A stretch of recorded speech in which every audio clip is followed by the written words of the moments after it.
Hola, se sabe que existen hoy en día muchos videopodcasts, pero Gazing llega como una propuesta que busca ser un medio editorial, un archivo de conocimiento y una edición híbrida para mirar y explorar todo lo que es el estilo y la moda. Gazing, de hecho, significa intensa mirada en inglés y se trata justamente de proponer una mirada editorial para el mundo de hoy. Una edición de moda, de cultura y que busca poner la mirada no solamente en todos los temas del estilo, sino que busca traer distintas miradas relacionadas a la cultura, a lo social, al espíritu de la época. No es propiamente un espacio académico, pero sí busca ser un archivo donde muchas personas que trabajen en estos temas de estilo, moda, cultura y estilos de vida puedan encontrar insumos sustanciosos para sus oficios. Mi nombre es Vanessa Rosales y como escritora y pensadora de moda llevo más de 5 años haciendo podcast, pero este proyecto no solamente trae el video como novedad, sino que también combina muchas de las cosas que he venido mezclando como moda, estilo, cultura, pensamiento, arte, diseño, belleza y estética. Aquí se intenta juntar un poco el espíritu que tenían las revistas tradicionales, pero también un poco con la academia en tanto que busca construir conocimiento. Por eso Gazing busca tender puentes entre la industria, lo académico, la cultura y la moda, el estilo y el mundo actual. Bueno, yo creo que muy pocos episodios me generan tanta ilusión como el de hoy. Estoy hoy con Felipe Rodríguez, que es arquitecto, escenógrafo, director creativo, que se ha dedicado largamente en Bogotá a crear espacios innovadores que tienen que ver con la hospitalidad, la música, la vida nocturna. Siempre ha sido muy disruptivo, muy vanguardista y por supuesto eres como uno de estos líderes y uno de estos pioneros en toda la movida, la eléctrica movida de la noche bogotana. También tienes un compromiso importante con el activismo climático, que también se ha vuelto como una bandera política para ti, transformando espacios con poco uso material y utilizando también un reciclaje arquitectónico que también tienen como ese sello distintivo estético. Feli, gracias por estar aquí en Gazing conmigo. No, muchas gracias a ti, Vanessa, y felicitaciones por estar haciendo, por estar hablando tanto. Creo que es importante y estos espacios cada vez pues, más necesarios. Qué rico. Yo creo que, como te lo dije muchas veces antes de esto, muy pocos temas me apasionan tanto como este. Yo me debo intensamente a la noche bogotana. Llevo mirando la noche bogotana más de 20 años, pues soy del Caribe y llegué aquí en el 2002. Y muchas de las formas que tienen que ver con mi relación con el estilo, o sea, incluso yo empecé a escribir sobre moda y estilo por la noche bogotana. Y es un lugar que está lleno de estilos eléctricos que quiero obviamente conversar contigo. Bogotá es una ciudad, como sabemos, arisca, una ciudad que corresponde también a una experiencia latinoamericana de mucha desigualdad, de mucha inequidad, de mucha inseguridad, pero que también tiene como complejidades alrededor del espacio público, que es difícil como compartirlo, como porque también hay mucho despojo y la gente pues roba por razones que entendemos muy bien. También hay muchas geopolíticas marcadas, muchos temas de clase social, pero la noche parece ser como ese lugar de liberación, de acogida, de festín, de resistencia. Y hablemos de eso. Primero, antes que nada, Feli, antes que nada, a mí me gustaría mucho como tu relación con Bogotá, como cómo ha sido esa historia también con no solamente con la noche, sino con la ciudad. Bogotá es el amor de mi vida, creo, y mi relación más tóxica. Se Yo, entiendo. yo soy bogotano, hijo de padres bogotanos y Ujú, nieto de abuelos bogotanos. sí. Soy más rolo que el ajiaco, como me Ujú, gusta decir. Entonces es una ciudad pues que he habitado desde que nací y con la cual, en donde está todo, ujú, donde está todo lo que yo soy y en donde he dejado también todo lo que he querido dejar. El gran amor, obviamente, porque uno ama los lugares donde uno se hizo uno, eso ujú. es inevitable. Y una relación tóxica porque, porque me ha hecho sufrir mucho, pero me ha dado también muchas alegrías. Entonces, una relación profunda, difícil, pero muy hermosa. Yo no podría pensar en vivir en ningún otro lado. O sí, ahora tengo ganas un poco como de ir al campo, Ujú. pero esta sería mi ciudad. Estaría volviendo siempre a buscar pues, lo urbano acá y no en otro lado. Pero y también pasa mucho que como que muchas personas que están tan sumergidas en el acto creativo como tú y desde hace tanto tiempo, tienen tan puesta la mirada en lo que hacen que a veces no tienen como esta mirada un poco de distancia para de pronto pensar o reflexionar un poco.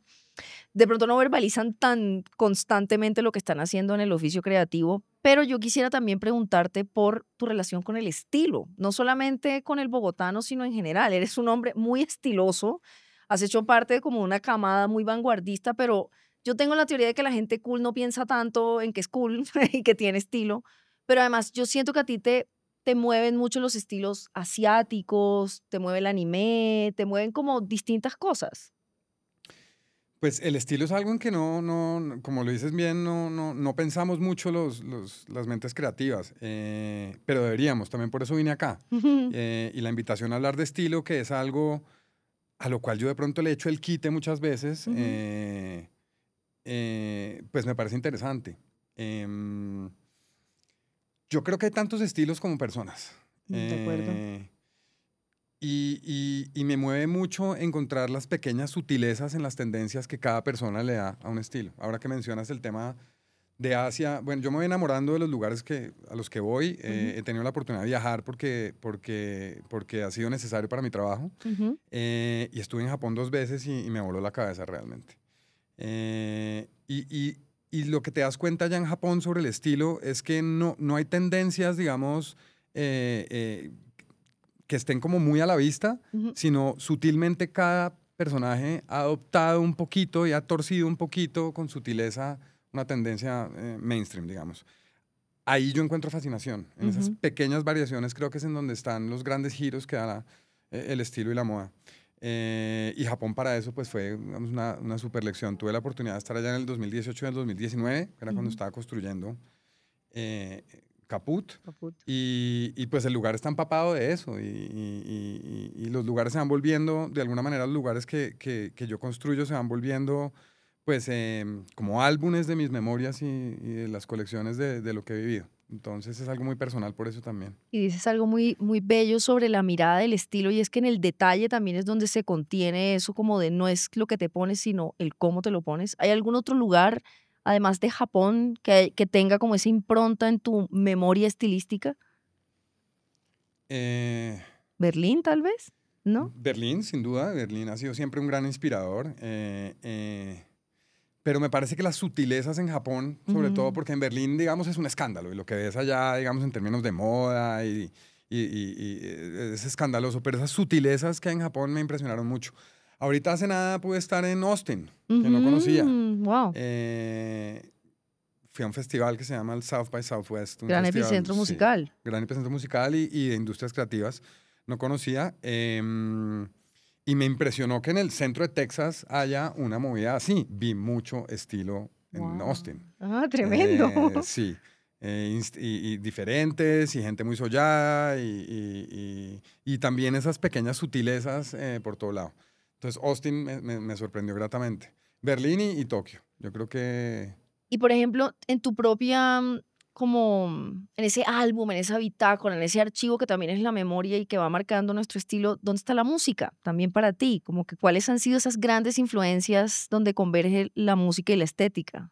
Que tal vez es una pregunta más personal que creo que, claro, todo el mundo se imaginaría que tú eres melómano, pues que has sido un líder, un pionero en la vida noctámbula y nocturna, pero ¿dónde está el mundo de la música para ti en la estética? pues mira que soy mucho menos melómano de lo que debería o de lo que pareciese.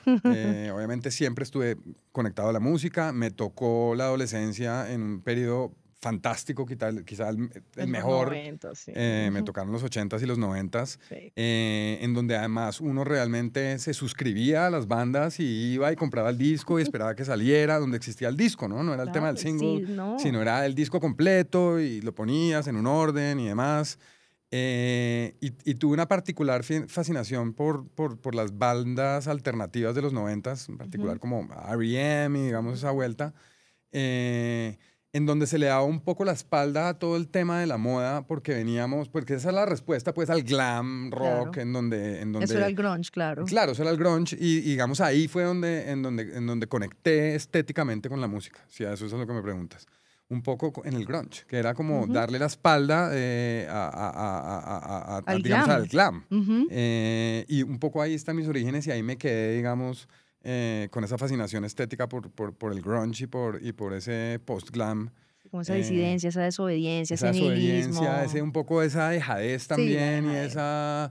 y quitar el foco de la apariencia y llevarlo, digamos, al contenido y a la profundidad. Entonces un poco me quedé por ahí. Y ese fue, digamos, el estilo estético que define para mí. Y se Eh, nota, se ve en los lugares. Ya entraremos en eso, pero se ve.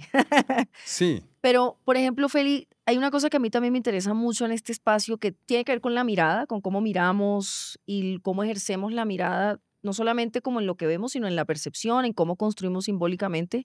Pero también me interesa mucho la narrativa. Yo siento que a veces las historias personales nos muestran muchas cosas. Entonces quisiera como pedirte alguna historia tuya con Bogotá alrededor de su noche o de la vida nocturna que marque un hito en tu camino de alguna manera, alguna memoria que tengas de la noche bogotana o del Bogotá como ciudad. a mí me tocó además una noche, a ver, la noche bogotana es frenética, Totalmente, impredecible, totalmente, eléctrica, como tú lo dices. totalmente. Y a mí me tocó habitar esa noche bogotana cuando no había celulares y comunicaciones.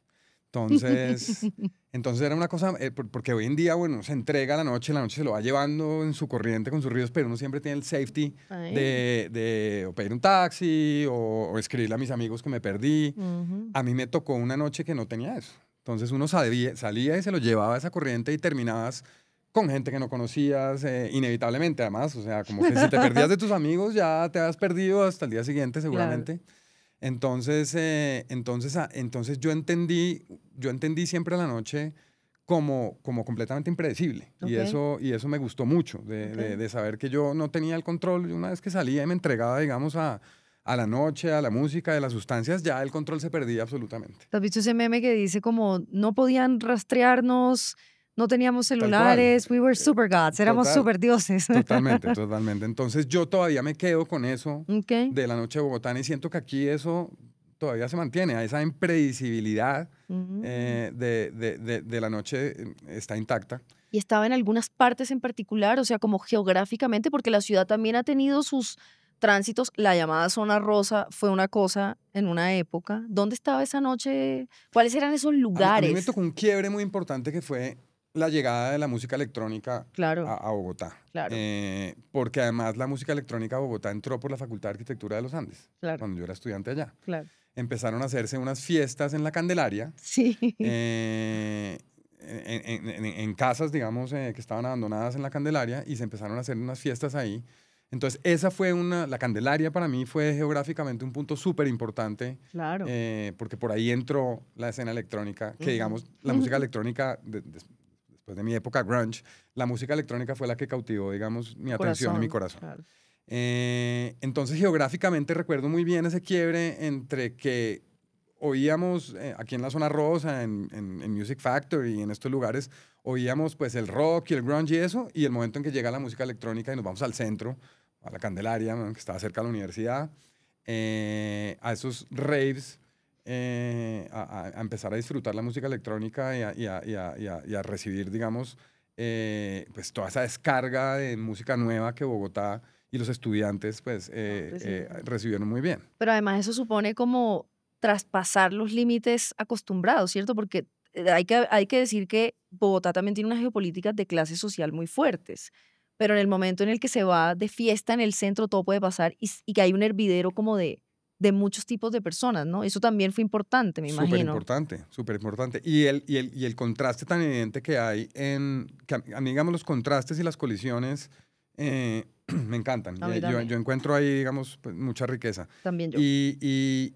y ese contraste que había entre esta música electrónica, digamos, técnica, Ujú. con la belleza colonial y Sí, rústica de la Candelaria, sí, hacía un cortocircuito súper claro. interesante entre lo que veías y lo que oías. No, y además como que siento Eh, que la Candelaria particularmente es un lugar que jala a personas de todo tipo de extracciones sí, socioeconómicas, sí, incluso hoy. sí, sí, E incluso esto, que la música entrara por la Universidad de los Andes, pero se situara en ese centro, que el claro, centro también es como... Pero es interesante ver eso porque yo siento que esa es una de las grandes características de la noche bogotana también, que es muy democrática. O sea, como que confluyen, es un caldero de todo tipo de experiencias. Totalmente. Y uno se quita el vestido que tenga durante el día y yo puedo tener una cantidad, digamos, de creencias o de lo que sea, o de tabúes o de taras. Y en la noche eso se va y Se yo va. termino con este y con el otro y Sí, con este y ni idea y somos todos diferentes, pero estamos todos, en el festín. digamos, sí, rindiendo culto a lo mismo. Pues Feli, yo siento que tú eres como muy conocido en un círculo, pero de pronto para una audiencia como esta que está interesada en la moda, el estilo, en la cultura, en lo social, cuéntanos un poco sobre tus primeras creaciones en Bogotá. O sea, ¿cuáles fueron esas primeras incursiones en estos lugares que ya hablaremos de cuáles son los actuales, pero cuáles fueron esos primeros momentos, esas primeras creaciones tuyas? Pues el primer bar que yo monté fue en Villa de Leyva. Cuéntanos sobre ese bar ya. Yo vivía en Villa de Leyva, pues, estuve viviendo allá como 4 años, entre el 2004, el 2003 y el 2007. ¿Ok? Y me encontré allá con un cocinero y montamos nuestro primer bar. Lo montamos con, me acuerdo, 800.000 pesos de la época. ¿Y cómo se llamaba? Se iba a llamar El Chiringuito porque era como un chiringuito de playa en una casa antigua de Villa de Leyva, pero un amigo que hacía vitrales al cual le mandé a hacer el aviso, lo escribió mal y le puso como una diéresis a la U y la T parecía una F y quedó el chiringuifo.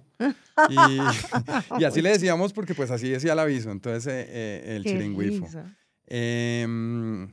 Duró poco, nos fue súper bien, pero nos lo desmontó. Yo tengo como un sino trágico. ¿Por qué? Pero no, porque entonces unos vecinos y no sé qué, y entonces el sitio estaba montado en una parte de la casa que era el patio posterior, Ujú. y ahí no se podía, digamos, Ya. construir por reglamentación, y en definitiva tuvimos una súper temporada de 3 meses y nos tocó cerrar. Ujú. Pero a mí me quedó, bueno, por un lado, digamos, el sabor del éxito, de haber Ujú. podido ver que se materializaba una idea y que salía incluso mejor que lo que yo me había imaginado, que esa es Ujú. una cosa Bella.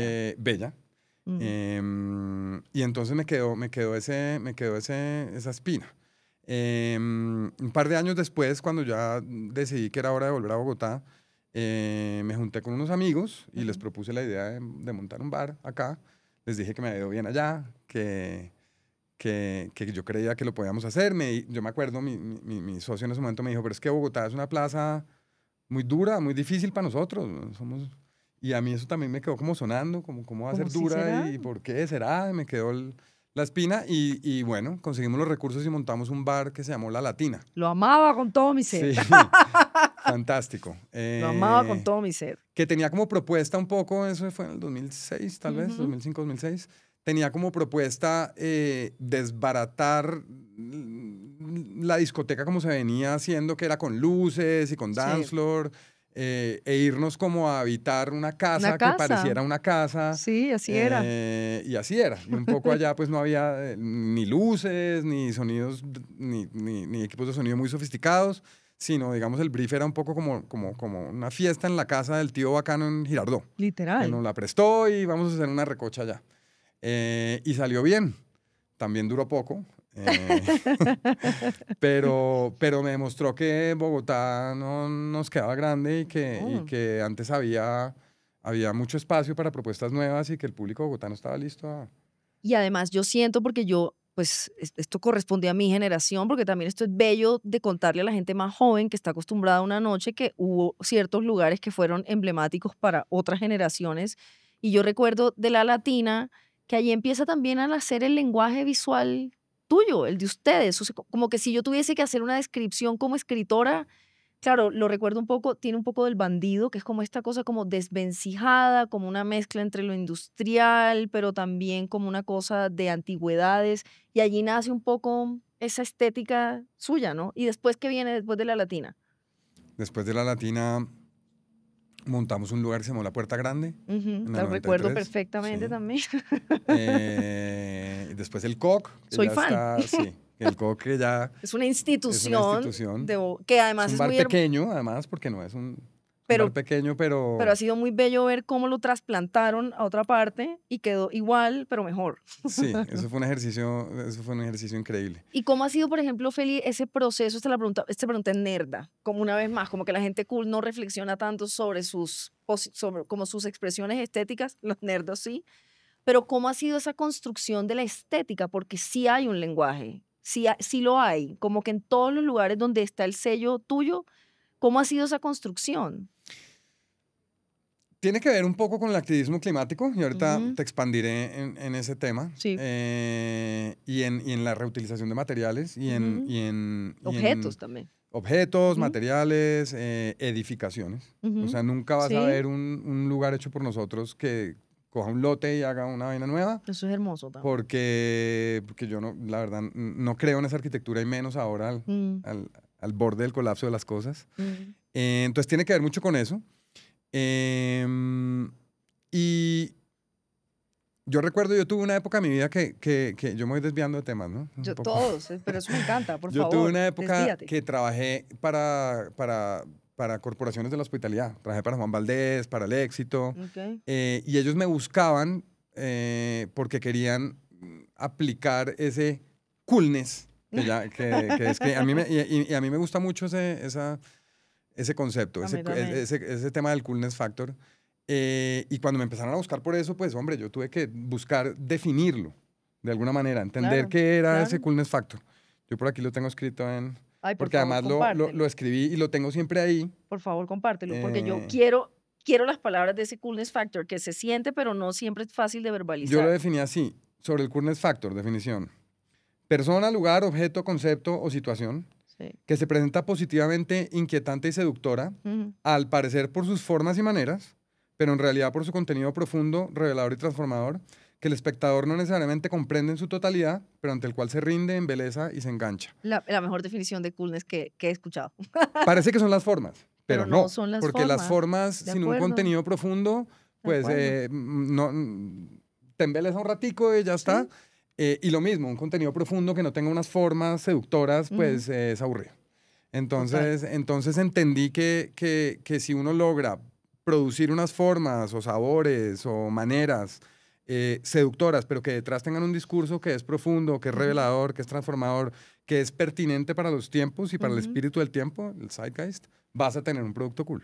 El zeitgeist es una de mis Eh, obsesiones y es una de las cosas que se Sin busca duda, aquí. sin duda. Pero además creo que como que ahorita que esa gran descripción, que ojalá me la compartas en texto para tenerla, yo una vez escuché a alguien decir que lo cool era como el amor a primera vista, así como que sabes, pero no sabes por qué. Eso. Entonces, de alguna manera es como un hechizo y un encantamiento que me gusta mucho esa definición, lo que tienes alma, lo que tienes un espíritu, no solamente como una forma seductora y atractiva.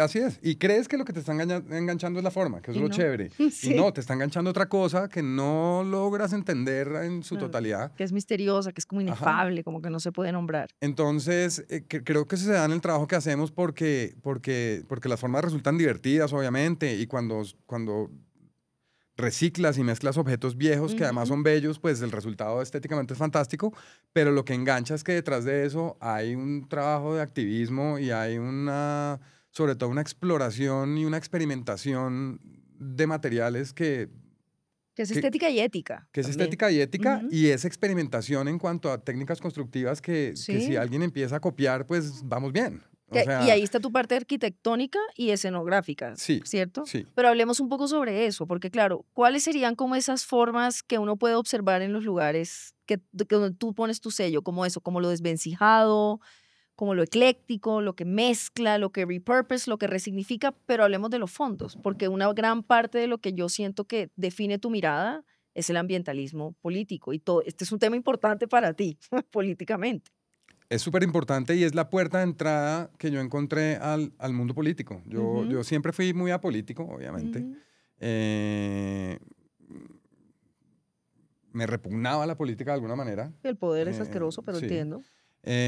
Pero inevitablemente en algún momento de los 2000 entendí la crisis climática, Ujú. digamos, creo que un poco antes de lo que el promedio de la gente, Sí. y entendí lo grave que era el tema, Ujú.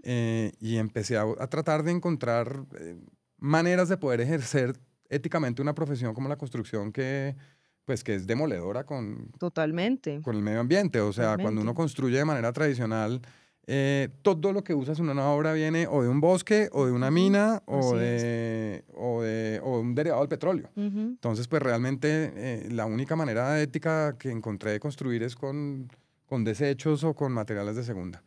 Y los resultados estéticos resultan siendo fantásticos. Sí. Por ejemplo, Eh, podemos nombrarle a la audiencia el carro de Caput, el carro antiguo, Ese por carro ejemplo. tiene una historia, Que me la tienes que contar, por favor. te la voy a contar. Ese carro tiene una historia. Ese carro fue el primer carro que se compró Pizarro, mi socio. Ajá.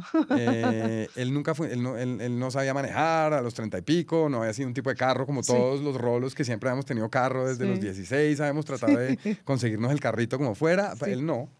Pero a los 35 ya un hombre hecho y derecho decidió comprarse un carro y decidió comprarse un Buick 54 Obvio, porque él es así, obvio. él, bueno.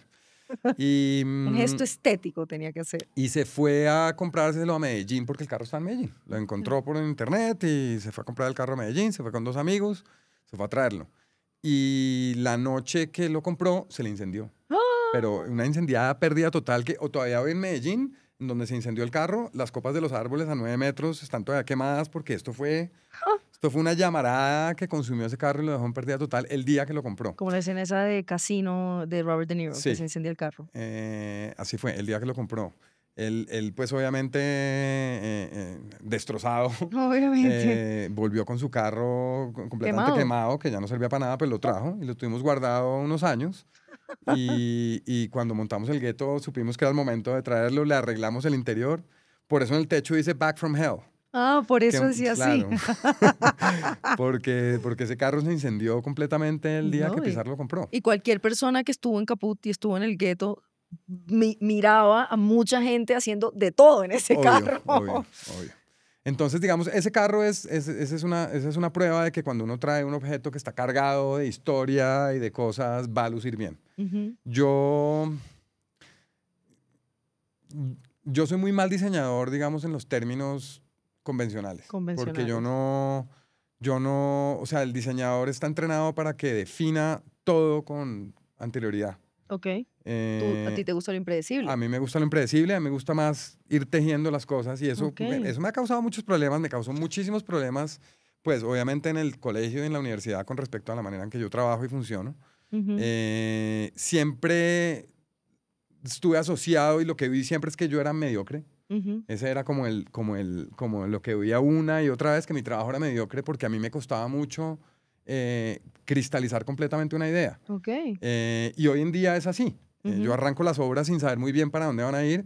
Eso, pues, digamos, a un arquitecto tradicional, Le da de pero todo. es escozor directamente. Incluso la gente que trabaja conmigo, Ok. yo los noto súper ansiosos porque yo no tomo la decisión sobre un color Sobre un o plano, sobre sobre a priori. pues, tengo algunas ideas y tengo algunas Sí. referencias, pero yo arranco y voy consiguiendo cosas y las Ok. voy.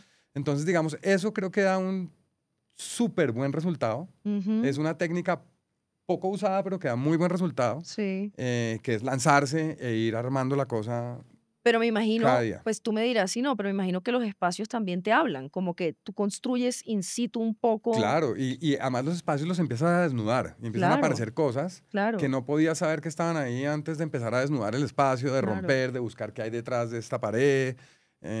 Yo suelo quejarme mucho de eso, de lo poco que los arquitectos, creo que eres uno de los únicos que tiene esa visión. Hay tantos como edificios con carácter arquitectónico en Bogotá y no los como que resignifican o los rehacen, sino que los tumban. Pero a propósito de eso, Feli, creo que podemos empezar a hablar de cómo fue ese proceso de Caput, del llamado gueto. ¿Cómo empezó esa idea? ¿Cómo incuba? ¿Cómo nace? ¿Cómo crece? ¿Cómo termina ahora con lo de la demolición, que fue trágico, fue muy, para mí fue muy duro, creo que para muchas personas, verlo demolido fue muy fuerte. Y hablemos un poco sobre el proceso creativo, porque es musical, es estético, es arquitectónico, es conceptual, es político, y ya podemos hablar también un poco sobre eso que hablábamos antes de entrar, de cómo es un lugar muy, fue muy bello y muy poético, porque es como lo que decíamos de la Candelaria, como que acoge tantas subjetividades, pero ¿cómo fue el proceso creativo de Caputo? Ese proyecto, nosotros estuvimos en Berlín en el 2011 y en el 2012. Ok. Y ahí digamos, sembró la idea de hacer un megaclub en Ujú. Bogotá porque entendimos que Berlín era muy parecido a Bogotá en Sí, muchas de sus mecánicas. sí. Y sabíamos, pues ya conocíamos un poco la noche bogotana. Esto es 2011, ya vamos ya unos 5 años trabajando en la noche. Y ahí se sembró, digamos, esa idea. Y desde entonces estuvimos buscando locales, que no es fácil y ese es uno de los temas, digamos, que hace tan difícil el tema de emprender en esta industria en Colombia y en Bogotá. Y es que hay una satanización implícita hacia la actividad. Entonces son muy pocos los lugares en donde por reglamentación tú puedes tener una actividad de alto impacto. Y encontrar un lugar, digamos, eso ha cambiado últimamente. Sí. Ya están abriendo un poco más, digamos, el espectro, pero encontrar lugares en donde se pudiera hacer la actividad de manera legal, pues era muy difícil. Claro. Eran la zona rosa y Claro. el eje de la séptima en algunas partes. Ujú. Entonces, encontrar un lugar que tuviera las características de lo que buscábamos era difícil. Queríamos mucha área en un lugar que tuviera el POT que te permitiera el alto impacto, sin mucho vecino. Claro. Y pues la búsqueda se alargó. Finalmente encontramos en 2016 este lugar que había sido un edificio que se había construido en la 72 con Caracas al lado de un teatro que se llamaba el Teatro María Luisa. Y era perfecto. Tenía la reglamentación, estaba desocupado, estaba en una zona, digamos, en donde se podía operar, donde no había muchos vecinos, frente a una vía, digamos, ruidosa. Entonces el lugar era perfecto y ahí decidimos lanzarnos a hacer este megaclub que pues era una apuesta muy arriesgada y muy quijotesca, porque los recursos para levantar un lugar de la escala que estábamos pensando, pues digamos, no era lo que estábamos acostumbrados. Claro. Pero estábamos tan seguros de que iba a funcionar y conocíamos tan bien a Bogotá y a sus mecánicas que sabíamos que un megaclub inclusivo, disruptivo y que tuviera ese coolness factor, tanto en sus formas como en la profundidad de lo que proponíamos, iba a ser bien recibido. Y conseguimos el dinero y arrancamos. Y nosotros estamos en plena obra, como empezando la obra apenas, y empieza el run del metro y que no sé qué, porque antes el metro era por la 11, era otro metro, y unos vecinos, yo me acuerdo que fue una vecina, que me dijo, oiga, vecino, me llegó una, yo siempre que llego a algún sitio a hacer una obra, yo con todos los vecinos Muy bien. voy y Muy obvio. bien. Entonces yo ya me había presentado y yo ya tenía relaciones con los vecinos y me dice esta vecina, vecino, me llegó una carta que me pidieron el lote los del metro. Y yo, ¿qué? ¿Cómo ¿Y eso así? cuándo Que no fue? sé qué. ¿Muy empezada la obra? Muy empezada la obra. Esto fue en el 2017. Wow. Creo, 2017, sí. Okay. Estaba muy empezada la obra, pero ya estaba el capital recogido y ya nos habíamos gastado. La mayor parte de las obras se hace abajo en cimentación. Ahí es donde se da toda la plata y uno no la ve. Ya esa plata, digamos, estaba. Y a mí me pareció muy raro, entonces fuimos al metro y el metro sacó un lugar donde uno puede hacer consultas. Sí. Hicimos las consultas y salió que no, que el predio no se necesitaba, entonces pues la felicidad absoluta, Claro. bueno, le dimos a la construcción y ya terminando la construcción nos volvieron a visitar los del metro que sí se necesitaba. Entonces pues para mí fue yo creo que para mí un antes y un después de esa noticia porque yo quedé completamente destrozado, mejor Obviamente. dicho. Yo dije, ya, me toca volarme el país, yo no sé qué voy a hacer, o sea, me pedí con una cantidad de plata prestada, esto, me va a tocar escapar, no sé qué voy a hacer. En definitiva, terminamos abriendo el proyecto sabiendo que en cualquier día nos iba a tocar entregarlo. Wow. Pero eso le dio un color espectacular porque cada noche era la última y nosotros estábamos en esa mecánica de disfrutar cada segundo y dejarlo todo en cada segundo. ¿Cuántos años estuvo el Ghetto? Estuvo un año.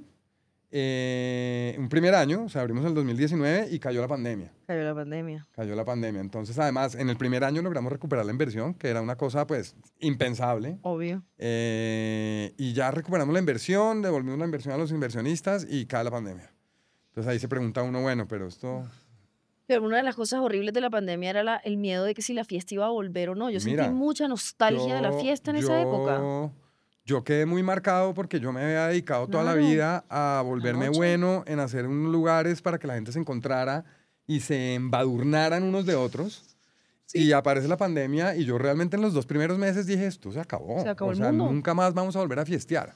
Yo Eso dije, fue viene, y a mí eso me dejó roto y yo todavía no me recupero. Yo por eso me volví fiestera otra vez después de la pandemia.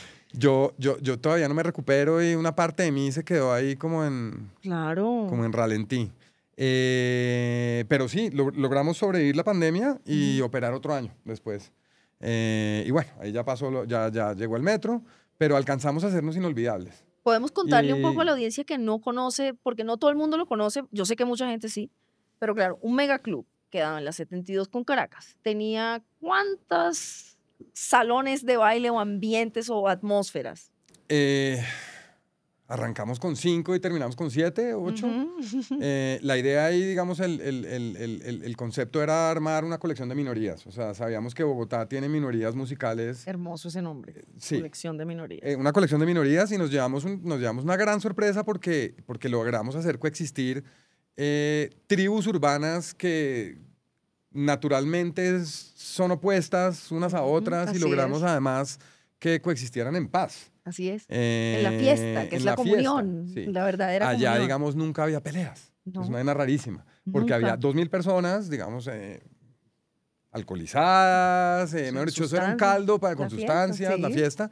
Pero allá no había peleas porque No de había alguna peleas. manera, al tú juntar esa colección de minorías y de gente tan diferente, pues hay algún tipo de armonía extraña que hace que las cosas vibren bien. Es uno de los lugares donde yo siento que además las personas queer, con todo lo que eso implica, porque yo siento que lo queer es muy poético y muy inclasificable, es uno de los pocos lugares donde yo he sentido eso, que podían estar conviviendo con las personas más heteronormadas del mundo y estaban allí y estaban tranquilos y tranquilas y felices. Eso fue uno, yo creo que uno de los grandes éxitos que tuvimos ahí fue ese.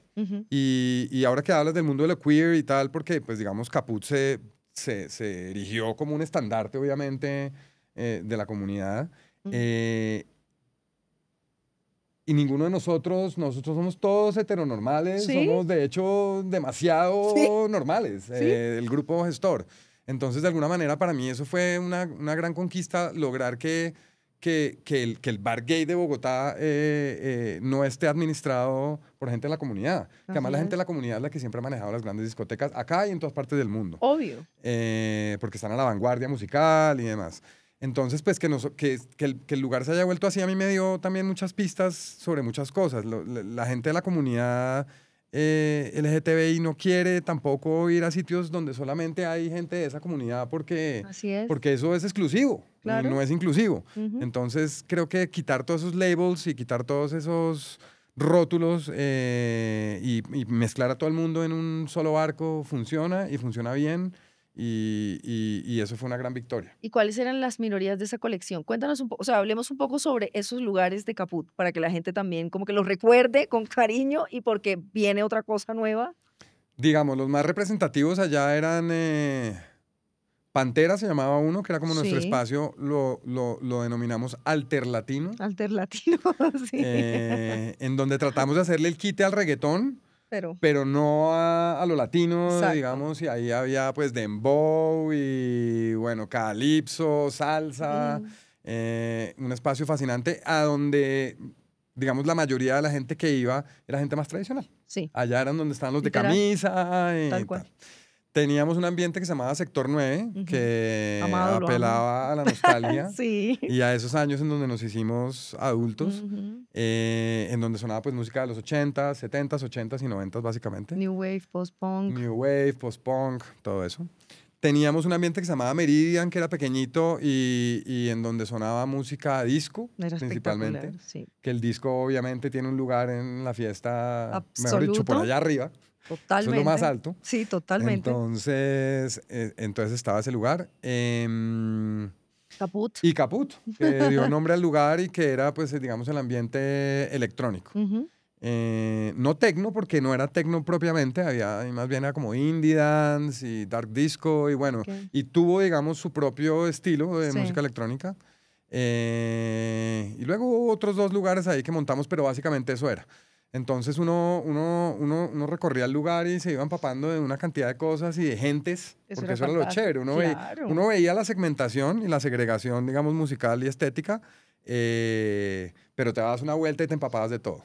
Entonces funcionó muy bien. Y una cosa que hacían también en Caputo, en el gueto, era lo del anti-fashion. Cuéntanos un poco sobre eso, que también tiene mucho que ver con la comunidad.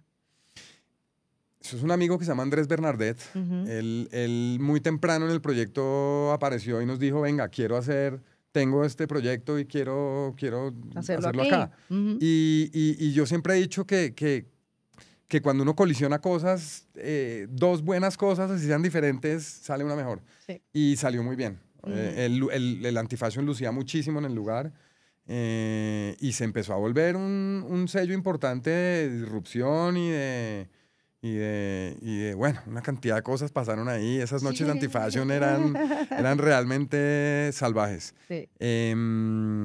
Esperamos poder contar con Andrés otra vez de vuelta en el nuevo lugar. Yo estoy seguro que Muy sí. importante porque hay mucha desobediencia estética, de género, estilística, de clase, de todo Y ahí. el antifashion además logró concentrar una tendencia que estaba por ahí, digamos, como dispersa, que tiene que ver con el hard techno musicalmente y con el Sí. fetish como en términos estéticos, y la logró concentrar muy bien y con un producto muy sólido y muy bien armado. A mí también me gusta mucho porque el término anti-fashion como que evoca un poco que muchas veces, muchas de las, como de las cosas más emocionantes o estimulantes estilísticas no suceden necesariamente dentro de la industria del fashion, que a veces es como muy normada y muy blanca y muy proper y como muy glam y muy, entonces como que también, eso es lo que yo siento que reflejó también Caput, como esa entraña bogotana que es desobediente, creo yo, porque es una ciudad arisca, que claro, en su cotidianidad el espacio público es complejo, por eso la relación tóxica, pero en la noche como que todo se puede y por eso la belleza tiene muchas formas. El antifashion logró una cosa, digamos, yo creo que la mayor riqueza estética de ese desfile Sí, la daban los espectadores. sí, total. Que para mí ese fue, digamos, como la gran revelación que me dejó ese proyecto. Obviamente la Totalmente. puesta en escena estética era súper poderosa, pero la gente misma empezó a entender que ellos eran el show. Los Claro, asistentes eran también el show. Entonces hermoso. esto eran 1000 personajes disfrazados tratando de sobresalir Me encanta. entre tanta belleza. Entonces, pues los Claro. resultados Y fantásticos. además en un, pues en un mundo, porque no es un país, pero un mundo tan misógino, tan homofóbico, como tan godo, es muy bello poder ver seres que vienen de todas partes de la ciudad, como con esas estéticas audaces y atrevidas salir a la noche. Eso es una cosa muy, muy Totalmente. bonita. El color del antifashion lo daba el público. Lo Y público. eso es eso es lo más lindo que puede tener un desfile. Imagínate, que los ojos Claro que están es en el, también como subvertir el orden de la cosa. obviamente. Feli, hablamos un poco sobre, claro, yo también, yo pertenecía a la generación bisagra que le tocó el mundo análogo y el mundo digital, y por supuesto yo también tengo ciertas nostalgias de la cultura material, eso, lo que era un disco, lo que era un afiche, lo que era estar frente al televisor y que pasaran el video musical y que tuvieses que estar en el televisor para que lo volvieran a pasar, está esa parte como de la subjetividad de cómo miramos el mundo y luego está, me pasa que después de la pandemia también, cuando surgió la pandemia, yo no estaba saliendo tanto y sentí mucha nostalgia de la fiesta, de lo que es la fiesta. Por eso después de la pandemia me reconecté. Pero quisiera hablarte un poco sobre eso. A veces cuando yo salgo a la noche, claramente ya no soy joven, no soy, pues uno no es como de edad avanzada, pero ya no es joven, ya uno no es el ahora, uno no tiene 20, ni 21, ni 25, ni 30.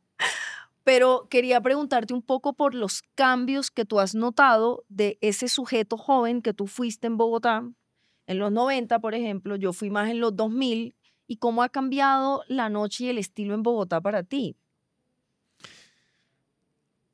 Ha cambiado, digamos, obviamente en escala Ujú, en escala, eh, sí. y en formas, Ujú, pero, pero yo noto constantes. Hay ujú, muchas constantes y hay cosas que siempre han estado acá. de Hay como acuerdo. cierta solemnidad y cierta sobriedad en el estilo del bogotano Ujú. que se ha mantenido a través de las décadas. Que gravita hacia el rock también, hacia el negro, Hacia el negro. Te iba a hacia el decir, negro, nosotros nos vestimos de negro. ¿sí? Y yo he tenido que ver las hordas punk y las emos y ahora los Sí, fetish. Y sí, en todos negro hay negro y y hay una cuero, solemnidad y cuero. y cuero. Y hay una solemnidad y una elegancia que está, digamos, atada al negro Sí, y al clima y a la de acuerdo, sórdida que es la ciudad. de acuerdo. Entonces, ha cambiado mucho en cuanto a escala y en cuanto a formas, pero esa profundidad y esa oscuridad que tiene la noche, esa bella oscuridad, ¿no? Esa Porque bella oscuridad. Es se hermosa, mantiene, se se mantiene. mantiene. Y yo siempre lo he recordado igual. Y Yo también. siempre, ¿no? Sí, pues yo estoy aquí haciéndole más guiño al gueto, pero también me gusta mucho eso porque a veces veo gente muy joven, claro, muy emocionada con New Wave y post-punk, pero además ataviada tipo post-punk. Entonces uno ve también como esas recurrencias y ahí es donde a mí me apasiona tanto el estilo, como que pasan muchas cosas, pueden cambiar tendencias. Obviamente vivimos en un mundo muy cooptado por el reggaetón, tanto estéticamente como musicalmente, pero ese tipo como de cosa desordenada, del revoltijo, que es muy punk, que es muy rock, que es muy metal, sobrevive en Bogotá. Sobrevive en Bogotá. Y coexisten todas, ¿no? Acá tenemos una horda de metaleros tremenda. Amo, es una de las subculturas más coherentes, cohesionadas y hermosas que tenemos. Mira lo de Totalmente. Tool ahorita en Sí, sí, estos sí, sí. días. Y lo mismo con el tecno. Igual. Igual. Entonces sí. La noche bogotana muchas veces yo la siento como casi como un culto más que como una unidad económica. Ujú, Y creo que así la siente la gente cuando sale. de acuerdo. Eh, También, ¿no crees que puede ser porque, claro, como que moverse en la ciudad es difícil? Es una ciudad que el espacio público, el transporte público es complejo, la movilidad es compleja, pero la noche como que disuelve todo eso. Siempre he creído que las ciudades duras y hostiles Ujú. generan escenas nocturnas fantásticas y Festivas, brillantes ricas, porque exuberantes. la gente tiene que salir a vomitar su De acuerdo. frustración En el noche a goce, noche en en el el goce. goce. De acuerdo. Y esta es una ciudad que, por eso la relación tóxica, Sí, que yo amo, pero que no ofrece nada. yo Aquí lo entiendo. el clima es infernal, el transporte es el peor del mundo, Así no es. hay espacios culturales, no hay espacio No público, hay espacio público. que eso es una vaina muy dura. Muy dura porque si tú te das cuenta, hay como parques lindos, hay estructuras lindísimas, pero están todas en la oscuridad, decaídas, no hay como ese amor por el espacio De público. acuerdo. Entonces eso hace que la gente no tenga más opciones que salir en la noche A resistir y a a gozar. lamentar.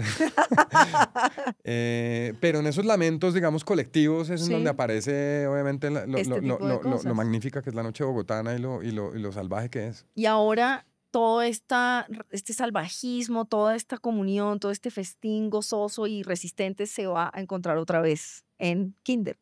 Cuéntanos sobre Kinder, ¿qué viene? Eso esperamos. Qué bien. Yo te pregunté ahorita si era Kinder o Kinder, porque de alguna manera yo te asocio como con esa benevolencia de la noche, no solamente por el tema ambientalista, reutilizar, sino también como acoger. Son lugares que acogen, mucha diferencia, y eso no es común en Colombia. Sí, sí. Eh, ¿Qué viene de ahora? eso se trata. Es que si Ujú, uno no se vuelve un transformador social, de acuerdísimo. Y pues la estética tiene que ser para eso también, sí. creo yo, y el estilo. Entonces, pero bueno, lo que viene es que es esta historia de 10 años A ya ver. que ¿Cuándo tumbaron el gueto? Contextualízanos también un en el poquito. 2023. 2023, En el listo. Y a 2023. partir de ese momento empezó la búsqueda por otro La lugar. búsqueda ya llevaba, pues Ya. desde que abrimos, Estabas ya buscando estábamos un buscando un lugar, ok. lugar.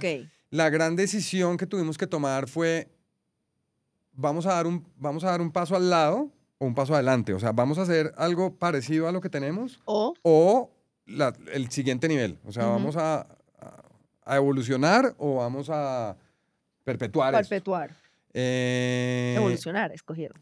sí, apareció un lugar, digamos, que nos empujaba a eso, porque Sí, era un antiguo colegio sí. de los años 40 y nos daba la oportunidad de llevar el proyecto a otra escala y sobre todo a convertirnos en lo que siempre habíamos soñado, en un epicentro cultural, en un Ujú, equipamiento urbano ujú, que le sirva a Bogotá más allá de la fiesta. sí. Eh, Lindísimo eso, bellísimo.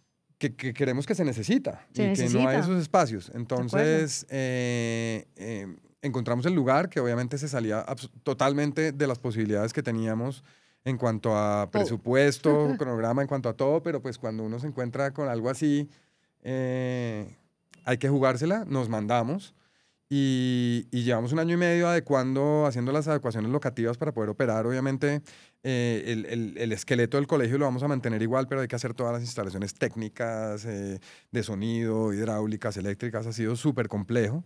Ya estamos en la última parte y esperamos entregarle a Bogotá un proyecto del cual los bogotanos nos podamos sentir orgullosos. Mm, Y no quiero sonar, digamos, pretencioso ni arrogante, pero yo creo que el mundo va a voltear a mirar yo, cuando abramos este lugar porque yo he viajado por mi trabajo y le he dado la vuelta al mundo mirando discotecas y no no hay hay algo nada así. así.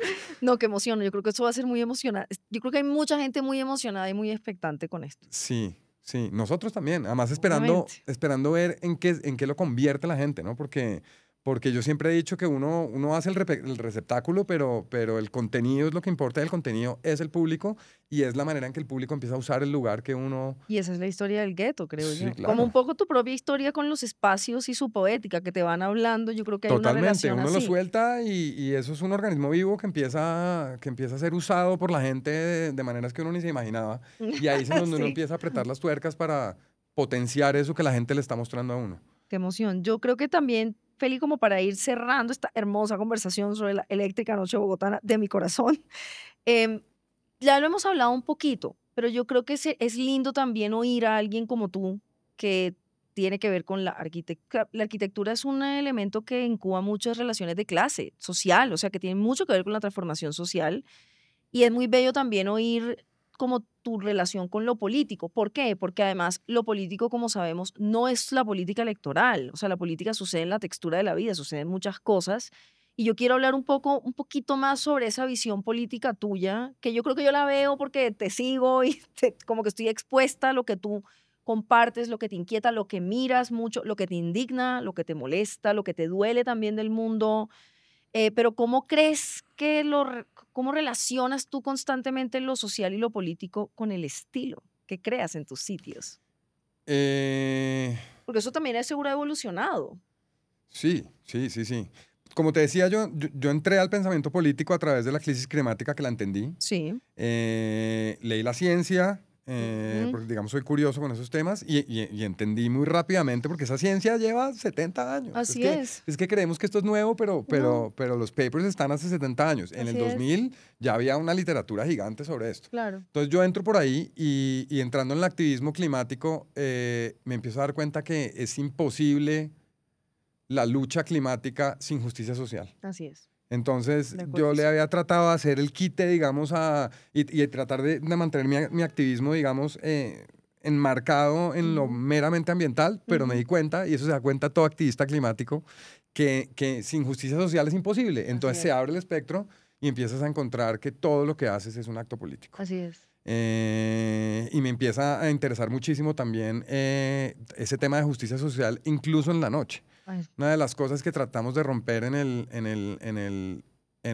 Caputo, en el gueto, fue el tema del filtro. eso me parece Que ese es tan uf, importante. ese es un tema, digamos, Tremendo. angular en el nightlife. Todavía lo vemos, el tema Eh, del clasismo, cada rato salen historias donde todavía repetimos lo mismo. ¿Quién está adecuado para entrar o no? Sobre todo que la persona que seguramente va a estar rechazando a este o a otro es una persona, digamos, de una estratificación social. O sea, le está diciendo a sus símiles que Que no no pueden entre, entrar, que de no entrar. acuerdo. Ujú. Entonces es una vaina muy berraca y nos pusimos a pensar mucho en cómo explicarle a estos filtros o a estos bouncers Ujú. quién sí y quién no. Ok. Entonces normalmente el quién sí y quién no es el feo y el lindo. Ajá. Y lo que nosotros hicimos es, vamos a trasladar eso al bueno y al malo. Ok. Y entonces, ¿cómo identificamos bondad y maldad tan rápidamente? Pues hombre, no es tan jodido. El que se está colando en la fila es malo. Sí. El que hizo su fila juicioso y está dispuesto a pagar el cover y respetuosamente es Bien. bueno. Ujú. Y entonces tratamos de transferir eso de bello, de bello y feo a bueno y malo. Y funciona, porque Ujú. realmente no es tan difícil clasificar a la gente entre buena o mala si En sus tienes en actitudes sus cívicas, actitudes sí, cívicas. como El tratan que, al el que venga aquí otro. a colarse, el que levante la voz, pues entonces, Claro, y logramos un poco eso. Esa es una lucha eterna y seguiremos en eso no es porque pues fácil. no es fácil, obviamente. Pero hemos tratado de que no tenga nada que ver ni con lo estético, ni con la extracción social, Espectacular. sino más bien con un tema de actitud De y actitud, de, y de, y de, de y de, civismo, de y cómo de civismo, cómo tratas al otro, cómo te comportas con el otro. tal cual. Entonces, Bellísimo y, eso. y ahí hay política en eso, es lo que te digo, Ahí un hay tema como, mucha como el, como el política. filtro de una discoteca se vuelve toda una discusión política sobre cómo abordar. No, y porque también vivimos en un país tremendamente clasista, donde la clase social para mí es uno de los vectores más importantes para todo y sobre todo en temas de estilo. Entonces, claro, a veces las apariencias engañan mucho y todavía, como te decía, vemos muchas historias donde no dejaron ingresar a alguien a tal rooftop por cómo iba vestido y se vuelve un escándalo porque pues es un tema completamente Total. político. Ahora, bueno, hay de todo, ¿no? Obviamente, O sea, en no la entraste vida. no porque como venías vestido, sino porque venías completamente embriagado, Sí, gritando a los cuatro sí, no, y vientos. pues no, Y pues no, o pues sea, no, sí, digamos, total. por eso de buenos y malos, a mí me parece que es importante. Nosotros también, digamos, allá en Caput nunca tuvimos VIPs ni nada de eso. Nada, Tenemos una entrada de invitados por donde entra cualquiera que esté invitado, ya sí, sea sí, o sea, invitados. pero es otra cosa. Pero eso es otra cosa. Pero no puedes pagar, o sea, No, porque es que lo del VIP se ha vuelto una cosa que yo puedo pagar. sí. Entonces, No, pues, y Caput creo que es un sitio que como que te lleva a lo que es la fiesta, o sea, te obliga como a untarte de todo ¿qué es que y de eso se de trata? eso se trata, y puedes Uno, circular. uno tiene que llegar a su casa mejor de lo que salió Sí, si de fue a una acuerdo, buena fiesta. de acuerdísimo. Entonces, eso nos interesa mucho. Esas son las cosas políticas que hay que ir De derrumbando desde la acuerdo. noche y que creo Y que desde el estilo, que es como lo que me interesa mucho a mí también y siempre, desde el como estilo. de que el estilo también tiene mucho de político y nos lleva a todos estos temas de la clase y de lo que hemos aprendido que es bello y que no es bello y eso. Para cerrar, Feli, bueno, ¿qué crees que tiene la noche bogotana que no tiene ninguna otra? Lo dijiste un poco, pero como para cerrar así con... Eh, es de las mejores del mundo. Yo también estoy de acuerdo. Y estoy seguro. Y además lo dice gente que ha viajado, que viene del extranjero y Sí, en que la dice, oiga, noche. en mi país no hay una vaina de estas. No, Yo ya lo dije, pero creo que vuelvo y lo repito, su impredecibilidad, esa ujú. palabra es Sí, así, es impredecible, es lo volátil, impredecible que es. es impredecible. Realmente con quién te puedas topar o en dónde puedas terminar, las noches bogotanas se llevan obviamente en eso el primer puesto. Es respetuosa, ahí donde la ves, Ujú, hay como un respeto por la pista y hay un ujú, respeto por el otro que está disfrutando. sí, eh, o por lo menos en la fiesta que yo he habitado, que sí, valga decirlo, pertenece al mundo del underground, obviamente, sí, porque el mainstream, no. pues digamos, yo no encuentro ahí mucho que hacer, pero en el mundo del underground encuentro mucho respeto Sí, y eso no lo terminó de confirmar la colección okey, de minorías que claro. pudimos meter a Ujú. piñuscar en ese edificio. Eh, y creo que eso, me quedo con lo impredecible que es y cómo te puede sorprender, porque además que a uno lo sorprendan a estas alturas de la vida, Ah, es hermoso, la capacidad de asombro, eso hay que mantenerlo eso hay que vivo, mantenerlo y las noches bogotanas son dan eso. asombrosas. Y Feli, además Eh, de Kinder, ¿quieres contarnos un poco sobre Antena? Antena es otro proyecto que estamos terminando, que lleva también mucho tiempo. Eh, También es una colección de lugares, de 3 lugares, en donde la música es el protagonista. Okey, Cada uno de los 3 pisos, digamos, hace honor a un formato musical. El primer piso al formato musical en vivo, el segundo piso al vinilo y a la música prensada, y el tercer piso al baile. qué belleza, Y que además va a tener un componente radial y de transmisión de contenido, que hermoso. yo creo que lo va a hacer bastante especial. Eso está próximo a abrir. Es como un guetico, un poco más sofisticado y con una propuesta gastronómica, digamos, mucho más contundente. Y en eso estamos. Yo quiero descansar. Yo me Me quiero tomar imagino, Feli. un sabático Sí, claro, Feli, y creo obvio, que cuando termine este año lo voy a poder hacer. qué bien. Sí. Igual esta conversación es muy cercana a mi corazón porque yo llevo mucho tiempo diciendo de Feli, ¿qué hay que hacer? Escribamos un libro, hagamos un documental, hay que registrar la noche bogotana. Pero además creo que es como esta intención de ver el estilo en muchas partes, porque muchas veces cuando la gente piensa en moda y piensa en estilo, piensa, sí, o como en vestimenta, pero es como que abrir un poco el espectro y yo creo que la noche bogotana es un gran lugar para ver muchos estilos. Así que gracias por estar acá. Gracias a ti. Listo y dispuesto para el libro, para lo que quiero Todo hacer, porque yo creo que la noche bogotana es es, mucho más valiosa de lo que la mayoría cree. yo también lo creo. Y ojalá podamos, pues, Hacer cosas. manifestarlo. Sí, por favor, Sí, inclúyeme en tu vanguardia. bueno, Pero de verdad, Feli, mil, mil gracias. Esta conversación es muy cercana a mi corazón. gracias a ti. Y gracias a ustedes por estar acá.